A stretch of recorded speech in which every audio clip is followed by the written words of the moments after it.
Hello, hello. Welcome to At Home with the Intuitive Cook, the podcast giving a voice to everyday home cooks like you and me. Join me around the kitchen table as we chat about finding cooking ease and inspiration beyond rules and recipes and the noise of celebrity chef culture. It's not rocket science, it's just dinner. Hello, hello. I'm your host, Katerina Pavlakis, and at home today with me is Stephanie Fuccio. She describes herself as a storytelling, food and coffee-obsessed human being, an American who has lived in many countries and is currently based in Copenhagen, Denmark. Finding herself in a city known for high-end restaurants but awful daily food and coffee, her words, not mine, has pushed her into the kitchen and actually cooking for the first time in her life.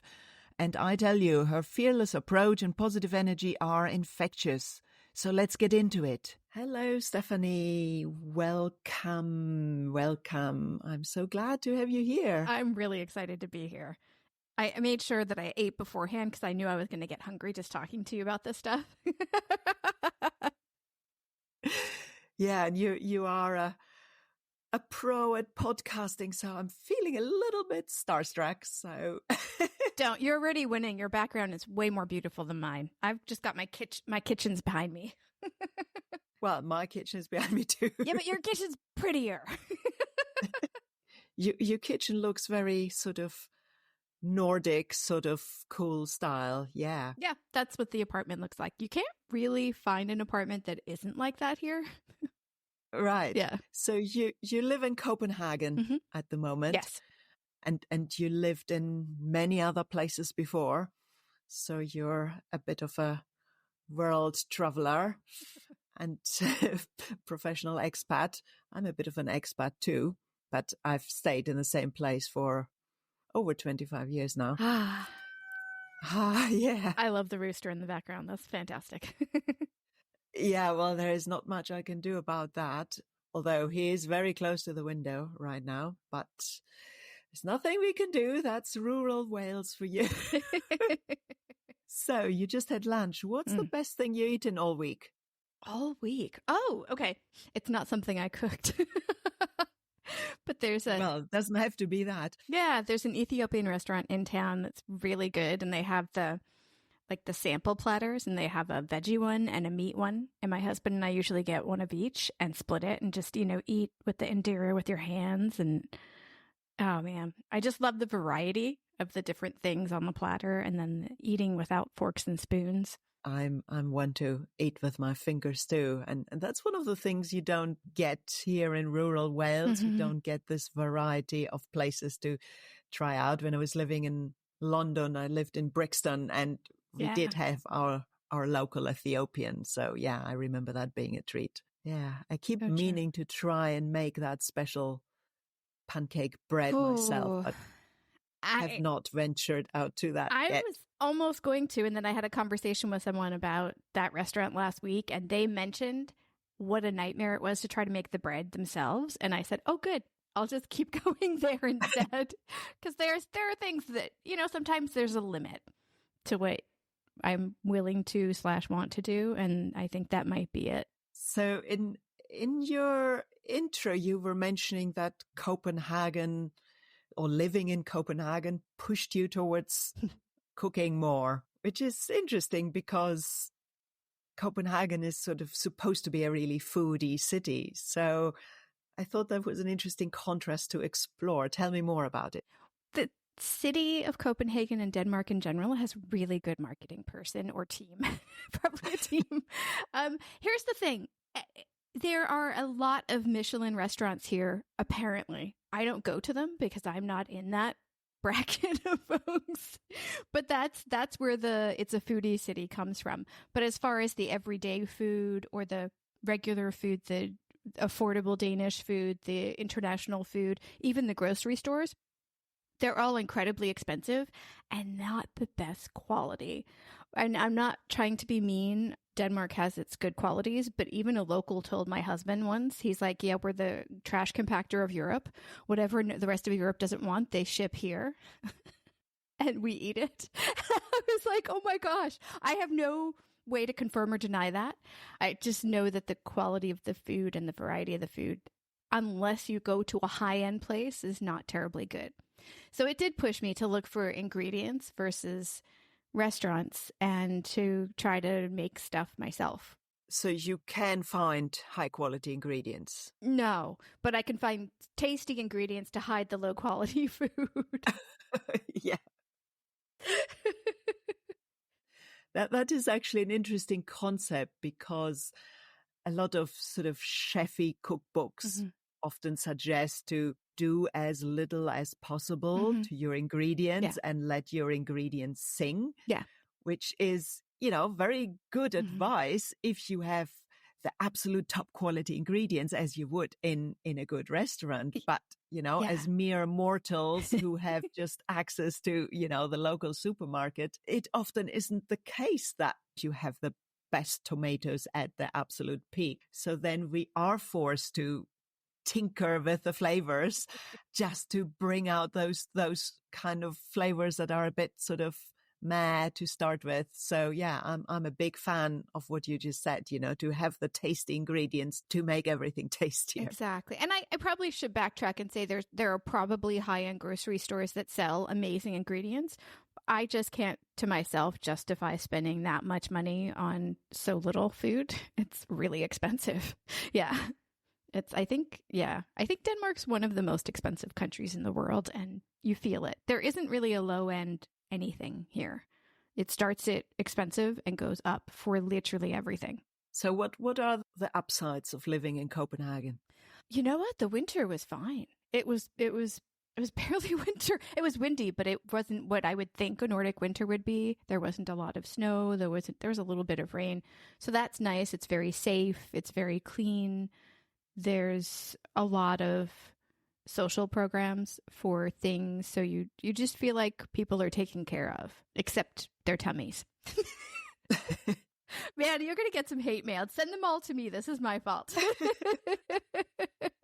So that kind of food situation in this city made you, pushed you towards cooking more. What was this experience like, sort of getting more into cooking? And did you have any sort of aha moment, kind of light bulb moments on that way of cooking more for yourself? Yeah, I think we've been here almost a little over a year, actually. And I think I learned a lot about myself as far as textures go, because I thought I was more of a spice flavor sauce person. But I found that as I was cooking for myself, and a lot of my own food turned out to be soggy, even if it was tasty, I found out I really love texture. I love crisp. And so I use the oven way more than any other cooking method to get the crispy stuff as much as possible. And I find myself, even though I have the biggest spice rack I've ever had in my life right now, because we've been here relatively long for us, I use the same 4 things over and over. Yeah, well, this is what I sometimes tell, people who come and learn from me, that you don't need a huge spice rack. You need to choose a few, and then you need to use them. Yeah. Don't let them sit there just because you're waiting for the next recipe that is, requiring you to add cumin. If you like cumin, just add it to everything. Yeah, absolutely. And it took me a while, but I found a flavor of paprika that I love. Because paprika is everywhere in Europe. It's like one of the 3 spices. And smoked paprika has a very deeper, different flavor to it. And it's one of the 4 that I use all the time. Oh, I love smoked paprika too, yeah. And smokiness isn't just smokiness. I think it also kind of adds like an underlying depth of flavor. Yeah. So have you found, as you get more confident with doing your own flavorings, that you kind of layer things on, or are you more of the person who just uses one main flavor, or are you combining things? I'm combining, and that's an interesting question. I like this.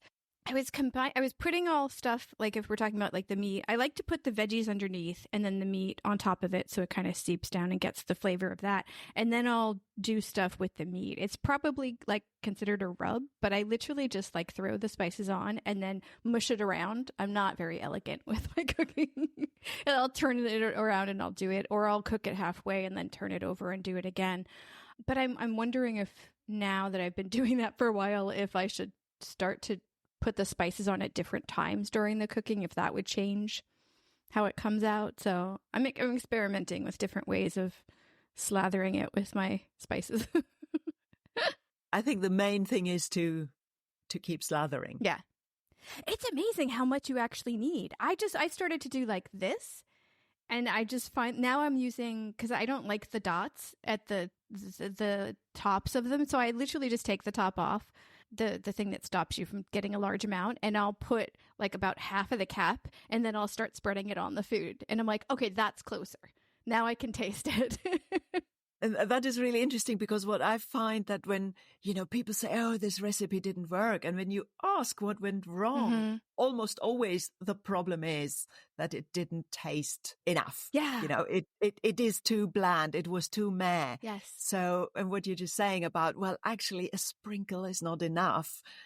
We have to learn to be more bold, and then it starts happening. Yes. Love that. Yes. To be more bold. Because the recipes that do say, add to taste or whatever to your liking. And I'm like, no, I don't know this spice yet. I don't know what's a good range to start with. I want those parameters when it comes to cooking. Because I need a strict recipe, and then I'll play with it from there. But I don't really know how to start with it. I didn't grow up cooking. I didn't even cook in most of my 20s and 30s. There's a really big difference between heating stuff up, which is what I did most of my adult life, and actually cooking to make things taste a certain way. And I definitely did not do that for most of my life. So now that you're cooking, how does that make you feel about your dinner? Do you feel differently, or eating the food that you've cooked yourself? Does it make a difference to you? I feel physically different. I feel healthier, even if I don't look healthier. I feel like I've got more energy because I'm eating the things that I like versus trying to find it in a restaurant and then getting this weird stuff that I don't want on it as well. But I think I told you this via email. I'm still the kind of person where if I can find that kind of food in a restaurant that I can afford and like and trust that they won't slather it with gross stuff, I would prefer to order versus cooking any day of the week. Yeah, well, why not? Preferences are preferences. But I think that the great thing is to, who can afford restaurants every single day of the week? So when we have to get dinner on the table, then that we can. I think that is a great thing about knowing what to cook, is that you have that freedom to have that option, that you're not depending on those restaurants and the takeouts, right? That you can empower yourself to just say, okay, well, actually, I can cook and I can make dinner with a few simple things, and I've got my 4 spices and I can make it tasty. Very true. Very true. And like before I was cooking, I was heating stuff up, but I was heating stuff up that would go with the tasty thing that I would get. So I would sometimes go to like a Whole Foods or a Trader Joe's, and I would get something savory that was flavored really well, and then put that with maybe a salad that I would make, or carbs that I would make, that I would heat up, or something like that. So I would kind of like partially heat up really, and then put something that's savory that somebody else would make on top of it. So I try to combine it with stuff that was tasty. Yeah, so you already followed your own taste. And that's the thing, really. Who says that you can't make something that is already made or half made or whatever? Who says you can't put a handful of herbs on your takeout curry? Oh, yeah. So, everything can be made better. And actually, adding good stuff to something also makes it healthier. I like this concept of, rather than trying to avoid eating the bad stuff that we know that isn't so good for us, just focus on eating more of the better stuff. And then you will automatically eat less of. If you're actually satisfied, you will not go and mindlessly eat the whole packet of cookies. This is the theory that I'm leaning into. I don't know that it's working yet, but I feel better even by just having, I don't know that I've removed all of the bad stuff from my diet, but I've definitely added a lot more of the good stuff. Like I was trying out this eating plan where she was talking about having 3 to 5 cups a day of vegetables every day. And I was like, I eat a lot of vegetables. I think I already do this. So let's just track it. And I was shocked. I was shocked how hard it was to get above 3 cups per day. Just putting it in that quantity that I could visually see versus, oh, I had like 4 different kinds of vegetables today. Surely it must be more than 3 cups. Nope. My quantity was still really, really low.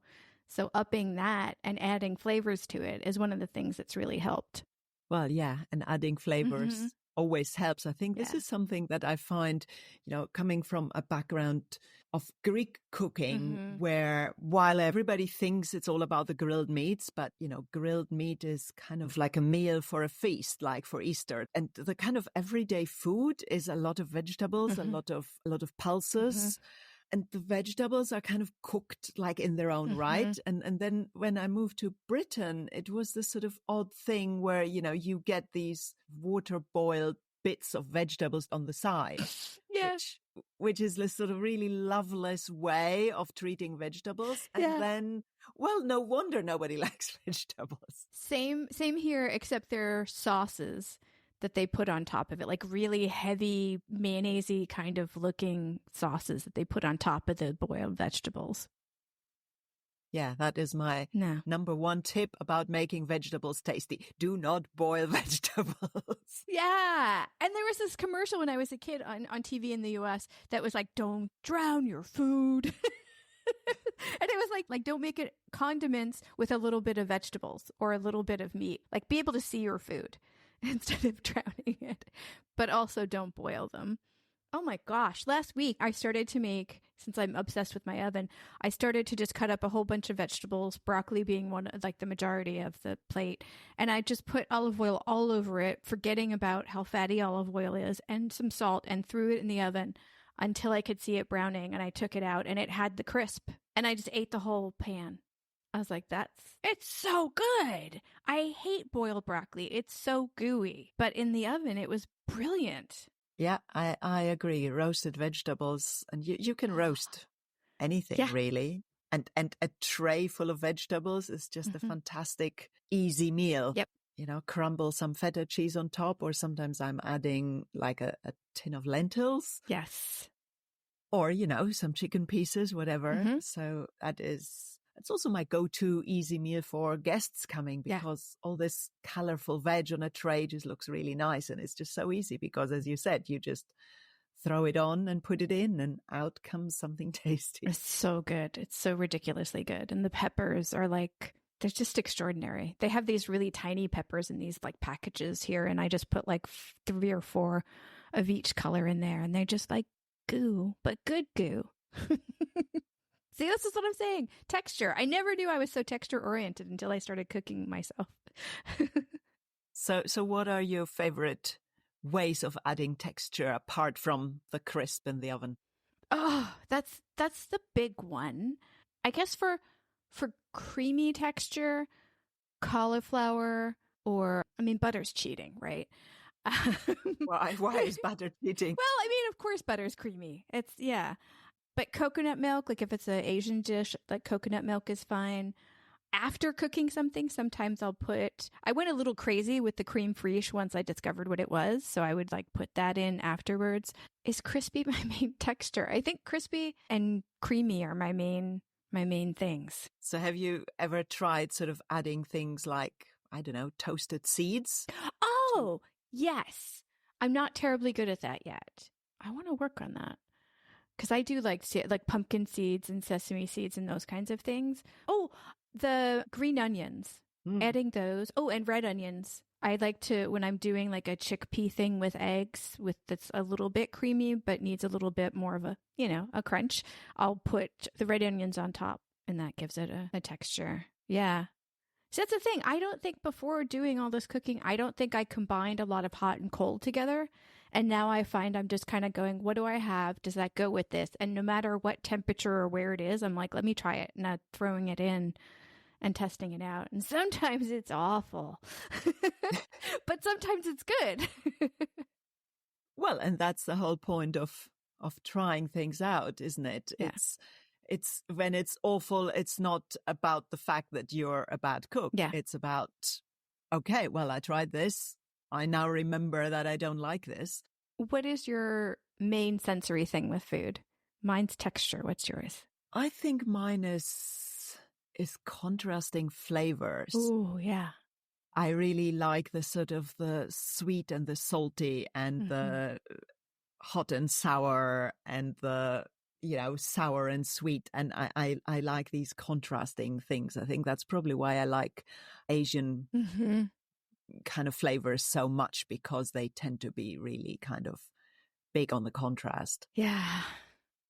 Yeah. Despite the fact that I lived, oh my gosh, over 10 years in different Asian countries, I've never actually cooked anything from scratch. That's, yeah, especially Vietnamese food. I would love to learn how to cook Vietnamese food. But I feel like there are so many ingredients for each dish that would be like 5 steps from where I am now. I've got some time before I get there. Yeah, although I'm sure, I'm of the opinion that everything can be simplified if you try to kind of start looking for what is the essence of the dish. For example, if the essence was, combining something sweet and salty, if it had 6 ingredients, but you kind of pared it down to 2, but they were 1 sweet and 1 salty, you would still, it wouldn't be the same, but you would still have that sort of essence of the dish. Like training wheels to getting there. Yeah, I like that. I'm going to think about that. Yeah, we have found one Vietnamese restaurant that has one good dish. Next time I eat it, I'm going to break down the main rock star. Star elements. Because I also think it's that essence that you can then take and kind of repurpose with other things. Like, suppose you ate some fantastic roast fennel and tomato dish in Italy, say. So now you kind of know that fennel and tomato are an amazing combination, and you could then, take that concept into other things. Say, put some fennel seeds in your tomato sauce next time. This is what I did with my breakfast cookies last month. Because there was this really simple recipe for this. It was oats, banana, milk, but it had like only 4 or 5 ingredients, and then you shoved them all together into a little cookie thing and shoved them in the oven. And the oats didn't do well with me, but I really like the idea of having something substantial like that and chewy like that and warm like that in winter, because it was still winter here last month. So I switched out the oats for chickpea flour, graham flour. And so I've been experimenting with different flavors because it's not as texture happy and it's not as tasty as oats, but it feels better. Chickpeas feel better to me than oats. So now I'm trying to add more flavor to make up for what's missing. But it works. They're still breakfast cookies and they're still nutritious. Yeah. It's chickpeas. Amazing. Yay. So even though you only recently started cooking, you have, quite a bold attitude, allowing yourself to experiment, because a lot of people, I think the main problem people have with cooking in the end is that fear of doing it wrong. And therefore you stop yourself from experimenting. So where do you think you found that boldness, that love of experimenting? Is that the way you go through life generally, or? Yeah. It's not specifically just to cooking. I just do things, and I assume that they will fail because the vast majority of them do. And then when things don't actually go wrong, then it's delightful. But I've never really thought about it. It's just kind of how I function. I have plenty of fears. Most of them are social right now because I'm still coming out of the pandemic in my head. But doing things is never, and failing at something has never been one of my fears. I think I've had more of a fear of success than failure in my life, in any or every category of thing. But, weirdly, not being afraid of failure is actually the recipe of success, isn't it? It's that, as they often say in business, take messy action. and then you iterate. You only know what you need to change if you put it out there and get some feedback that may be failure or good feedback, bad feedback, whatever. I find that quite interesting because I'm never afraid in the kitchen. I always will just try stuff, and sometimes it doesn't work, but generally I trust that it will turn out fine, and it does. But I find myself in other areas, especially this whole online business thing, that I just can't translate that boldness. I find myself in sort of, analysis paralysis. And is that the right thing? Is that the right step? And then, more often than not, I just don't do it, or it takes me like 6 months to do it. Yeah, I've got that, just not in the same areas. Yeah. Like there's a thing I'm invited to next month at a conference, and you're required to have cocktail attire. I hate dressing up. I hate shopping. I'm not super comfortable around giant groups of people I don't know, which is how you meet people, but still, it's a very uncomfortable situation for me. So that's where one of my, not fears, but kind of fear, I don't know if it's a fear of boredom or a fear of being thought of as being weird, but I am. So of course they will think that. So yeah, I think mine, it falls more into the social aspect of it. But with food, see, the thing is, I've given myself food poisoning so many times trying to cook in the before time, not this year, that I just assume that my food's going to come out bad. So I am pleasantly delighted if it's edible. So what's the best thing you remember cooking? What was your biggest moment of delight? We got this coupon for one of those kind of meal delivery services, and they had this creamy, tomatoey chicken dish that had this really deep soy flavor to it, and it was just really good. And so I kept the recipe card and I recreated it. And the first time I did it, it came out exactly the same. I've never been able to do it again. But that one time when it tasted that good, I was like, boom, I can do this. It was very satisfying. The other times it came out okay. It just wasn't as amazing as the first time. Which may also be just due to the fact that you were so amazed that it was amazing that it tasted even more amazing. I think it's more so that I didn't follow the recipe as well. I eventually threw out the card and was just like, I know how to do this. And then I started to estimate the different ingredients wrongly. And it's just a little bit off. It was still okay. It just wasn't I'm sure you can estimate your way back to what's missing and add that back in. Yeah, maybe. But now it's warm again, so I don't really crave that kind of comfort food when it's warm, so I have to wait a couple months. You said, you used to do a lot of kind of half cooking, sort of up and mixing things.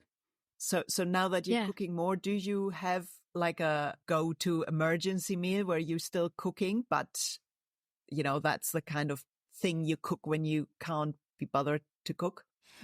Yeah, I am rather obsessed with chickpeas right now. So it would be a chickpea egg thing, maybe with tomatoes, but not always. Oh, and spinach, frozen spinach turns out really well in it. The fresh stuff falls apart a little too much. And throwing those together with very little on top of it, except for my roasted paprika and garlic that I'm obsessed with. Yeah, that turns out to be pretty satisfying and really quick. I basically just wait for the egg. Well, for the frozen spinach and the egg to be done. And once they're done, everything's done. That sounds good. Yeah.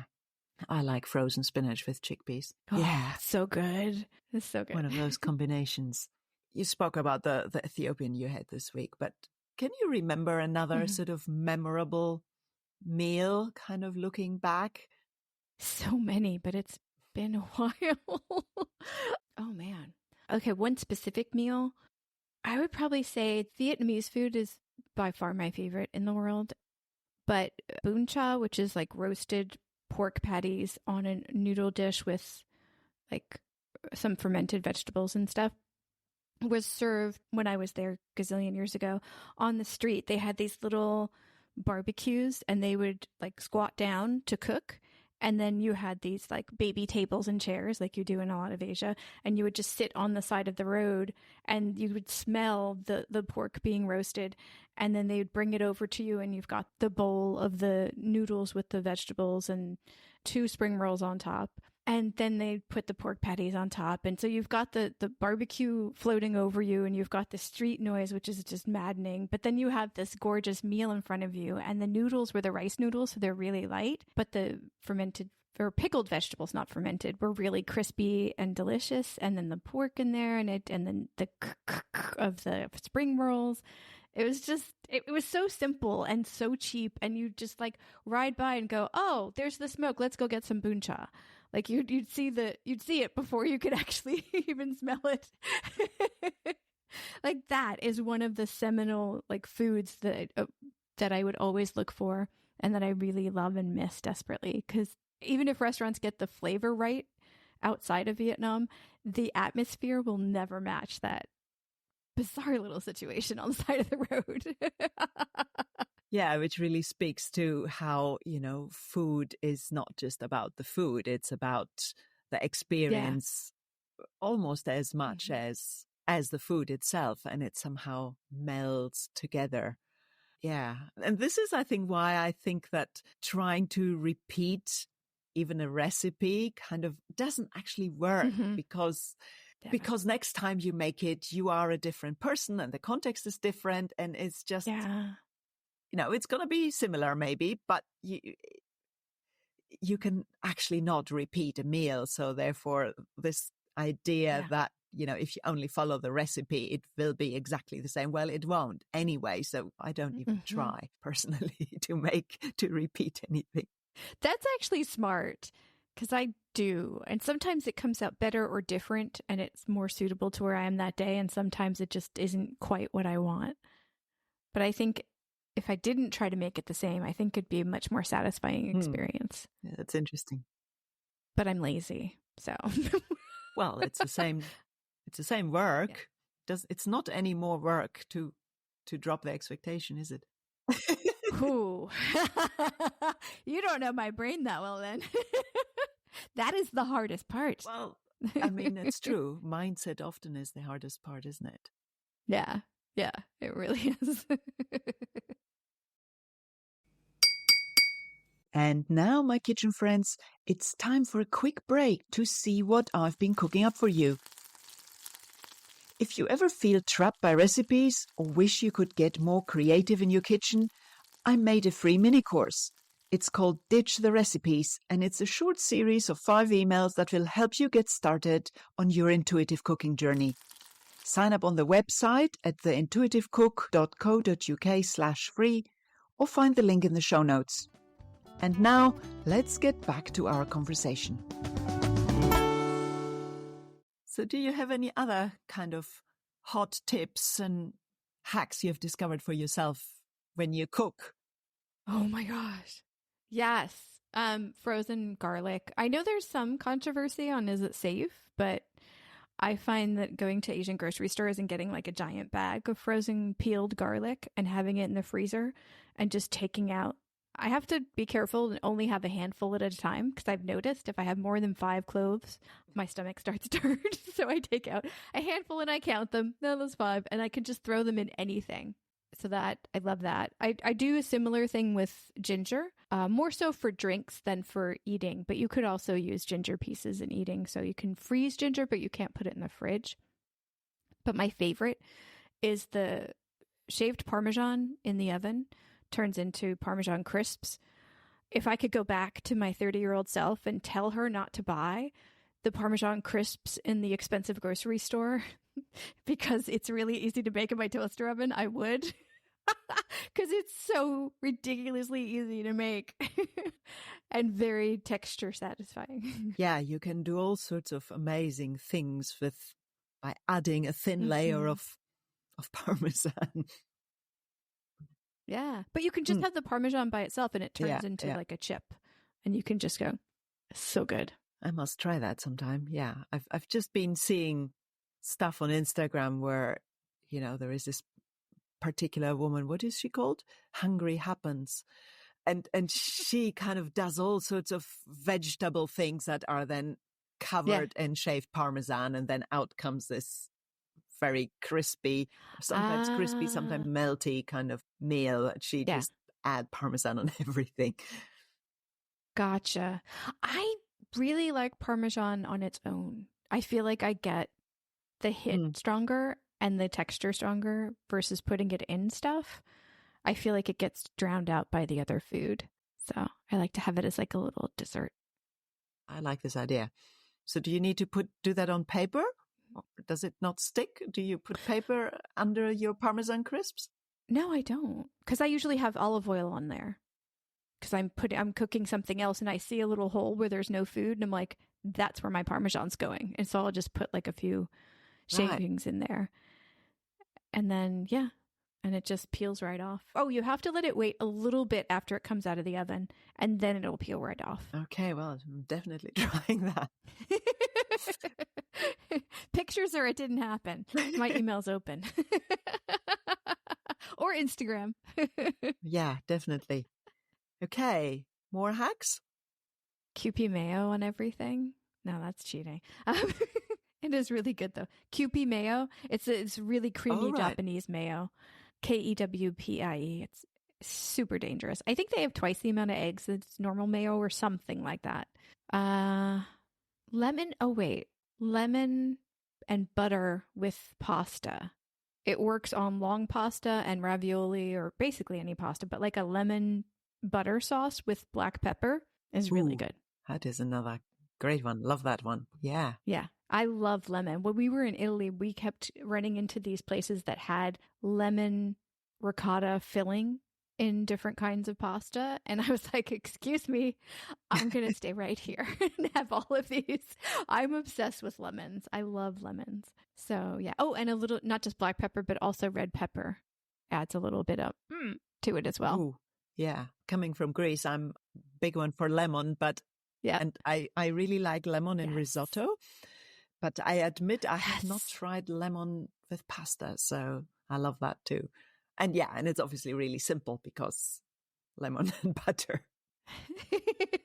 Incredibly simple. Yeah, I think that's it. I tend to repeat, like when I find something I like, I tend to repeat it a lot until I get sick of it. I have these kind of phases too. I also have that with spices, that I get a phase and I'm going to start putting whatever, fenugreek or nigella seeds or something into everything. And then after a few weeks, I'm like, okay, I'm going to try something else now. Wait, nigella seeds? What's that? What do you put that on? I started putting it into everything. So nigella seed is what they call it black cumin. Sometimes they call it onion seed. And it has this sort of oniony, quite interesting, sort of a bit of a resiny flavor. And I don't know, I would think it's a bit like, when you put sort of cumin in sort of rye bread, which is, I think, a bit of a Scandinavian thing. And so that's, I think, how I came across nigella seeds at first, sort of to add it into bread. And then I think I started just putting it into everything, and it adds this, it's kind of quite unusual flavor. Oh, yeah. I'm going to have to look that up. That's really cool. We have a fair number of, I hate saying ethnic grocery stores, international grocery stores with just walls of spices. And so every time I run out of my 4 spices, when I finish one of them, I'll wash out the container and then go pick one of the spices that I don't know and start experimenting with that. Yeah. That's the theory anyway. What do you mean that's a theory? You haven't done that yet. Is that the plan? I occasionally try the new spices, but I have to admit that I keep coming back to the 4. But I like knowing what the other ones are, and I like trying them in stuff, but I don't use them as much as I'd like to. I think kind of regularly trying new stuff is what kind of keeps that mental library of flavors kind of fresh and topped up. Because I think that so many people say that the most difficult thing is decide what to cook. But when you have this mental library of flavor, and maybe you're doing this already, sounds like it, you just think, oh, what could I add to this? And got my chickpeas, got my aubergine, whatever. And then you just start adding stuff because something consciously or unconsciously in your mental library is telling you, oh, that might work well together. Yeah. Yeah, I do that already. Yeah. But most of the time, I just take the normal ones and the regular ones and use them. Especially in the morning. I'm very taste lazy in the morning. I want the same thing over and over and over. Which is fine too. Who says when I'm too tired, on the days where I can't be bothered cooking, I always cook, but then I tend to do the kind of the easy things that I can sort of do on autopilot. And then, as you say, then I feel lazy. So I'm not going to be trying anything new. Yeah. Oh, speaking of lazy, that's the other thing I've been doing is that in the morning when I'm making my breakfast, I'll be making something that takes longer for dinner on the back burner so that when dinner comes, I won't go, oh, I don't feel like making it because I've already got it done. It's just not heated up or spiced. So like whether it be sweet potatoes or like a stubborn vegetable or something that takes a longer period of time, I'll just get that ready. So I'll just be doing it at the same time. And that's really helped with my laziness. That's a good idea. Another interesting tip that I don't do often enough, but that is from Tamar Adler's Everlasting Meal book, where she kind of says, as soon as you get your greens home, cook your greens. Keep the greens cooked, because cooked they keep better than fresh. So you cook them in their absolutely freshest state, and then you just add them to your dishes, in the next few days. That's so smart. I never do that. I do because they tend to put their vegetables in plastic here. Like everything, even my one cucumber that I buy is individually plastic. It's very strange. But I'll take them out of the plastic and put them into Tupperware so that they'll last longer. And that works. But that's a step even above that, is to cook them immediately. God, that's clever. Yeah. And, I think she meant sort of green specifically. So I'm thinking sort of kale and cabbage and stuff like that. Yeah. So that does go limp quite quickly, doesn't it? Yeah. Although, cabbages actually keep quite a while, has to be said. Cabbage keeps a really long time. Yeah. Yeah. Oh, man. I lied. I am hungry now after talking about this. So what's for dinner? What are you cooking for dinner?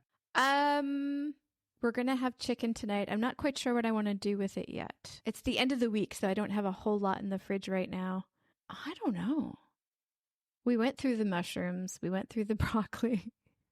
I don't even think we have any aubergine left. What do we have?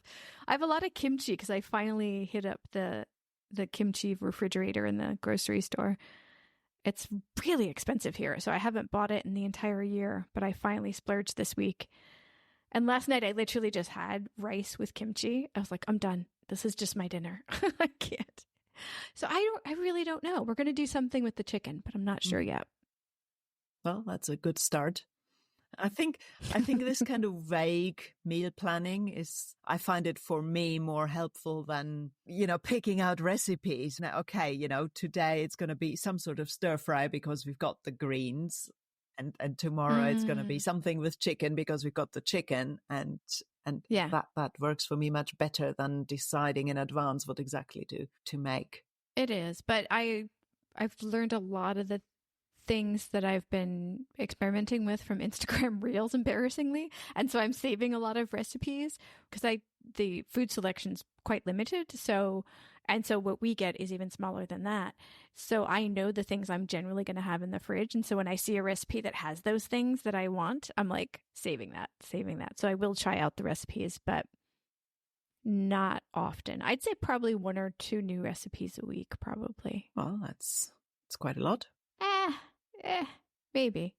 But I mean, starting from zero, starting from heating up stuff to that, I have a lot of catching up to do. I think you're doing amazingly. I really love the kind of way you just throw yourself in there without being afraid, because so many people are scared. And I think this is actually the biggest block that people have in the kitchen. And when you're scared to do it wrong or that it will turn out wrong, then it kind of makes everything feel like a chore. And when you kind of can switch your mindset again, it's simple but not easy, into that sort of playful way of, oh, let's try this. That makes cooking fun. Yeah. I'm trying to wrap my head around that. Because, I mean, what's the worst that could happen if it goes wrong is that you have to make something else or you have to go out to dinner. Well, exactly. And actually, this happens really rarely. I mean, it may happen quite often that things are not exactly what you imagined it to be.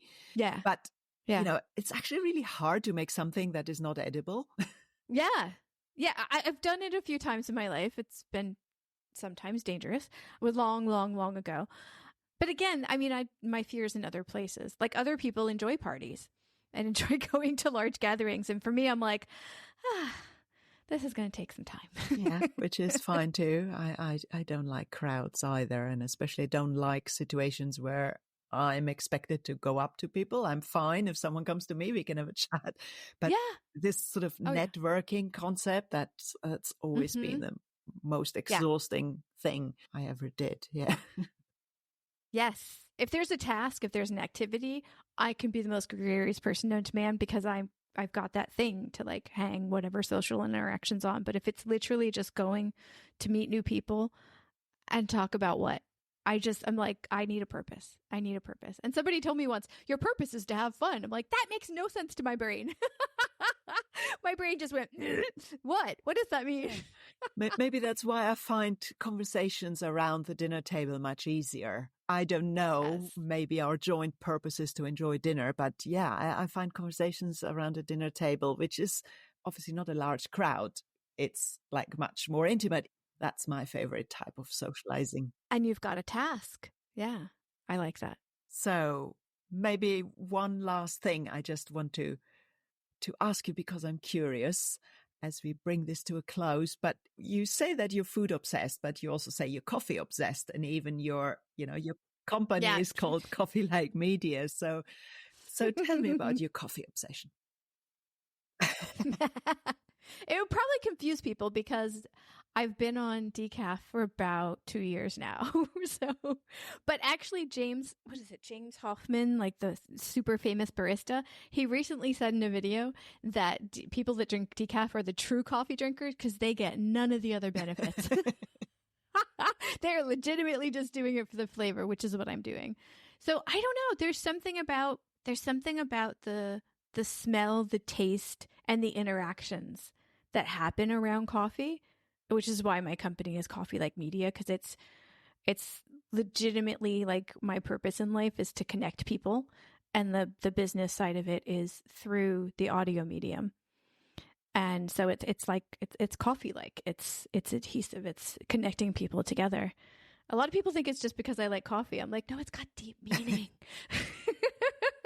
But I love coffee. I love walking into the coffee stores that have the bins where you can just kind of open up each one and smell them, and chocolate covered coffee beans. I mean, yeah, it's just delicious. So do you make your coffee in a sort of special way? No, I just have a filter. Yeah. Yeah, well, there is a whole art about filtered coffee. I recently found out, not that I can be bothered to go through all that ritual, but apparently, the timing, the grind and all that all plays a massive role, which is not surprising because everything always matters. But no, I'm not that complicated. I love going to specialty places, especially ones that have decaf that can do those things, and then I can partake there. But I don't really do complicated myself. Yeah, I don't do complicated either. I think my motto is simplify, simplify, simplify. And it's, and it's still really tasty even when you simplify it right down. Exactly. Yeah. I try to get beans that I really like, but it's a little bit harder here because decaf isn't really a thing. So I've got 2 or 3 places that I can buy beans, and they have one choice in each of them. So there isn't a whole lot of selection. Italy was amazing for decaf. Yeah. They not only had coffee decaf, but they had lots of different herbal teas, and they also had orzo and ginseng, which were different. Like orzo is barley. It's ground barley that they make into this beautiful non-caffeinated drink. And then they do the same with ginseng. And then you could combine them. You could have coffee and ginseng together, or coffee and orzo together. Like my husband kept having orzo, the barley stuff, in different coffee forms. He had it in a latte, he had it in espresso, he had it like in all these different kinds of forms. It was just such an easy place to not be caffeinated. Yeah, which you wouldn't think of Italy. So that's quite amazing. And I've never heard of barley orzo. So there's another thing I learned. I'm going to go and look that up next. It's so good. You just make it like you do coffee. You just run the water through it, and it's really amazing. Nice. I'm definitely going to find out more. So yeah, thank you for all these amazing tips, Stephanie. So yeah, great to speak to someone who is, I don't know, maybe much more aware of the cooking process than, someone who's been doing it for endless years. So, you're just so present with it. That was really obvious in our conversation. So really, really enjoyed that. So thank you so much. Thank you. This has been the first time that I've really geeked out about cooking since I started. So this has been surprising and lovely. I feel like I just earned my butterfly wings or something. I'm like, oh my God, it's real. I've talked to someone about it finally. About time, because, so many great tips. Thank you.